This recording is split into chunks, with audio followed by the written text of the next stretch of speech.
नमस्कार, मी रुशाली यादव सारंग. आता आपण बातम्या विस्ताराने पाहणार आहोत. काँग्रेसमधील अनेक लोकांची भाजपमध्ये येण्याची इच्छा आहे असं म्हटलेलं आहे राधाकृष्ण विखे पाटलांनी. लोकसभा निवडणुका जाहीर झाल्यावर अनेक बातम्या ऐकायला मिळतील. मंत्री राधाकृष्ण विखे पाटील यांनी हे सूचक विधान केलंय. तर भाजप सत्तेमध्ये राहणार नाही तेव्हा विखे पाटील कुठे जाणार? संजय राऊतांनी राधाकृष्ण विखे पाटलांना हा सवाल केला. अनेक लोकांची इच्छा आहे, कारण काँग्रेसकडे नेतृत्व कुठे राहिलं आता.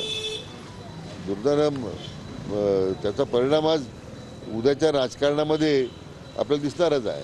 नेते लोक एकत्र आले वाटाघाटी करायला, त्यांच्यामध्ये चर्चा काय, वाटा कोणाला आणि घाटा कोणाला. ना कार्यकर्त्याची चिंता आहे, ना त्यांना पक्षाची काही चिंता आहे. मला वाटतं त्यामुळे काँग्रेसचे कार्यकर्ते संपर्कात आहेत. लोकसभा जशा निवडणुका जाहीर होतील, अनेक चांगल्या बातम्या आपल्याला ऐकायला मिळतील. राधाकृष्ण पाटील यांनी अनेक पक्ष बदलले. ते शिवसेनेमध्ये होते, ते काँग्रेसमध्ये होते, आता भारतीय जनता पक्षामध्ये आहेत.